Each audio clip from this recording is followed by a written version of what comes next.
ভারতের ক্রিকেটে প্রজন্ম বদলের আভাস স্পষ্ট হয়েছে।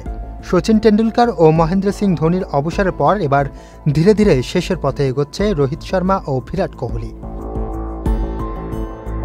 সামনে বিশ্বকাপকে মাথায় রেখে ভারতীয় ক্রিকেট বোর্ড ওয়ানডে দলের নেতৃত্বে নতুন রূপ দিতে চাচ্ছে। এরই অংশ হিসেবে তরুণ ব্যাটার শুভমান গিলকে ওয়ানডে অধিনায়ক করার প্রস্তুতি চলছে। বর্তমানে তিনি টেস্ট অধিনায়কত্ব করছেন এবং টি-20তে সহ অধিনায়কের দায়িত্ব পালন করছেন।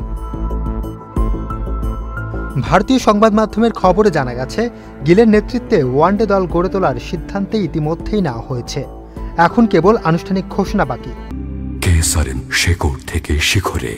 নির্বাচকদের ভাবনা 2027 ওয়ানডে বিশ্বকাপের আগেই গিলকে যথেষ্ট সময় দেওয়া, যাতে তিনি নেতৃত্বে পরিণত হওয়ার পাশাপাশি একটি সুসংগঠিত দল দাঁড় করাতে পারেন। তবে এই সিদ্ধান্ত রোহিত শর্মার ভবিষ্যৎ নিয়ে প্রশ্ন তুলছে। ধারণা করা হচ্ছে অস্ট্রেলিয়া সফরই ওয়ানডে অধিনায়ক হিসেবে তার দায়িত্ব শেষ হতে চলছে।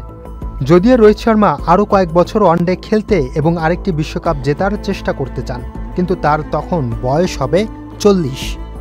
এছাড়া ক্রিকেট মহলে জল্পনা, ওয়ানডের পর গিলকে ধীরে ধীরে টি-20 দলের নেতৃত্বে দেখা যেতে পারে।